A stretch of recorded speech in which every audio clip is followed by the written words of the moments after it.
kwamba mpira uwe wa haki, lakini kwa sasa mpira wetu wa Tanzania unapotea au una haki na sheria. Katika sheria moja, TFF wanaiharibu sana soka la Tanzania kwa uendeshaji wao, upendeleo wao na kwa udhamini wao. Hasa marefa wa Tanzania ndio jungu kubwa la marefa kuharibu mpira wa Tanzania. Wakati wa Said Al-Maamri hatujaona machafuko haya. Ilikuwa mpira ukiendeshwa kihalali na kanuni na sheria. Ukaja mpira wakati wa Edward Katinga, ulisimama mpira imara.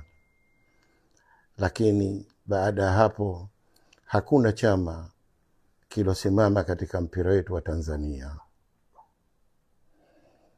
Kwa hiyo timu nyingi zimepita hapa nyuma, zimeshindwa kuendesha na zikajiondoa katika mpira wa Tanzania.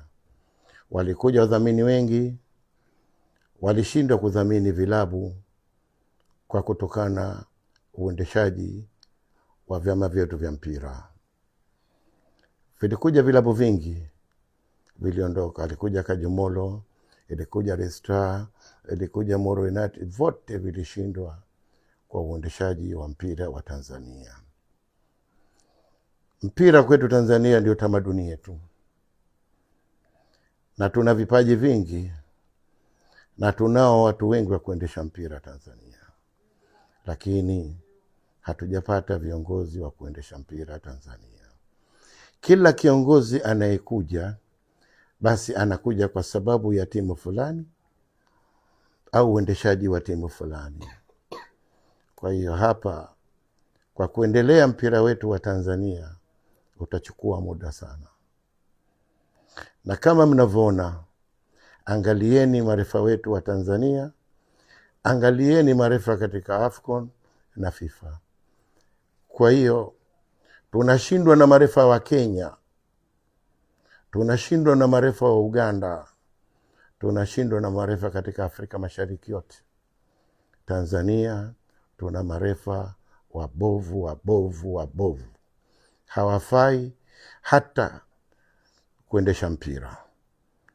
Kwa hivyo naomba chama cha mpira, kuweni makini sana na mpira wenu mnaoendesha Tanzania. Mimi ni Azam na mmiliki wa Azam.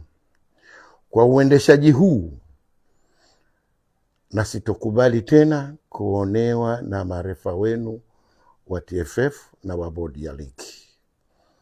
Lolote katika ligi ijayo nitachukua majukumu lolote kwa njia ya marefa. Niko tayari kupambana na marefa nikiwa katika pichi, na niko tayari kwa wakati wowote TFF munifute katika ligi na muitoe timu yangu katika ligi yenu, na sitoshindwa kuendesha basi niko tayari kujiunga na ligi ya Zanzibar. Na hilo nakwambieni sio kwa ajili ya kutoka mdomoni kwangu, kwa kutoka ndani ya moyo wangu. Nimechoka na mpira wenu, uendeshaji wenu na marefa wenu. Nimemaliza.